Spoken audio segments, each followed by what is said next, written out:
মধ্যপ্রাচ্যে যুদ্ধ শুরু, আর সেই মুহূর্তেই হাজার হাজার বাংলাদেশি প্রবাসী হয়ে গেল আটকে পড়া মানুষ। এখন ৩০ লাখ প্রবাসীর কি হবে? তারা কি দেশে ফিরতে পারবে? ফ্লাইট নেই, ফিরে আসার রাস্তা নেই। তাদের মধ্যে হয়তো আছে আপনারই পরিচিত কেউ। মধ্যপ্রাচ্যে যদি ইরান আর ইসরায়েলের সংঘাত পূর্ণ মাত্রার যুদ্ধে পরিণত হয়, তাহলে শুধু দুই দেশই ক্ষতিগ্রস্ত হবে না, সবচেয়ে বড় বিপদে পড়তে পারে ৩০ লাখের বেশি বাংলাদেশি প্রবাসী। কেন? আজ আমরা দেখব এমন কিছু বাস্তবতা যা হয়তো আপনি আগে কখনো ভাবেননি।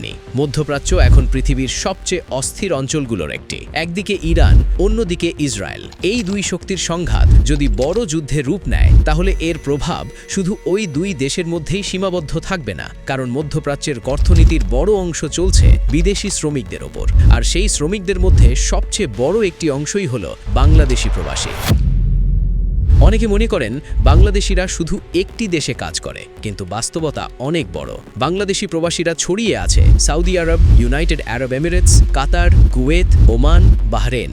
শুধু এই অঞ্চলেই প্রায় ৩০ লাখের বেশি বাংলাদেশি কাজ করছে। কেউ নির্মাণ শ্রমিক, কেউ ড্রাইভার, কেউ ডেলিভারি কর্মী। তাদের স্বপ্ন খুব বড় না, মাস শেষে শুধু কিছু টাকা বাড়িতে পাঠানো। কিন্তু যুদ্ধ শুরু হলে সবচেয়ে বড় সমস্যা শুরু হয় এখান থেকেই। যুদ্ধ মানে শুধু বন্দুক আর মিসাইল না, যুদ্ধ মানে বিমানবন্দর বন্ধ, ফ্লাইট বাতিল, ব্যাংক লেনদেন বন্ধ, আর তখন হাজার হাজার মানুষ হয়ে যেতে পারে আটকে পড়া শ্রমিক। এমন ঘটনা নতুন না। ১৯৯০ সালে যখন গালফ ওয়ার শুরু হয়েছিল, তখন লাখ লাখ বিদেশি শ্রমিক মধ্যপ্রাচ্যে আটকে পড়েছিল। অনেকে মাসের পর মাস নিজ দেশে ফিরতে পারেনি। ইতিহাস বলে, যুদ্ধ শুরু হলে সবচেয়ে অসহায় হয়ে পড়ে বিদেশি শ্রমিকরা।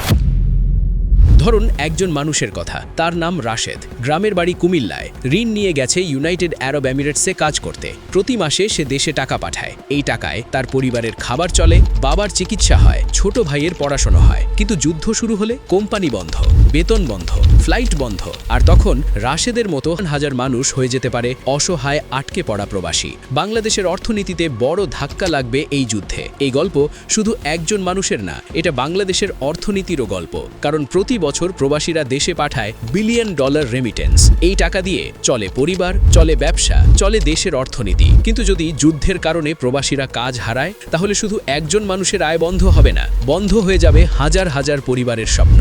সবচেয়ে ভয়ঙ্কর পরিস্থিতি তৈরি হয় যখন সবাই একসাথে বাড়ি ফিরতে চায়। ভাবুন, হাজার হাজার মানুষ বিমানবন্দরে অপেক্ষা করছে, কিন্তু ফ্লাইট নেই, টাকা শেষ হয়ে যাচ্ছে। আর তখন তৈরি হয় একটা মানবিক সংকট। মধ্যপ্রাচ্যের যুদ্ধ শুধু মানচিত্রের যুদ্ধ না, এটা জড়িত হাজার হাজার পরিবারের স্বপ্নের সাথে। কারণ সেই পরিবারের উপার্জনকারী মানুষটা হয়তো এখন হাজার মাইল দূরে কাজ করছে।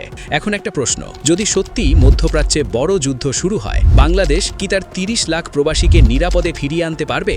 আপনার মতামত কমেন্টে লিখে জানান। আর এমন বাস্তব বিশ্লেষণ জানতে চ্যানেলটি সাবস্ক্রাইব করে রাখুন।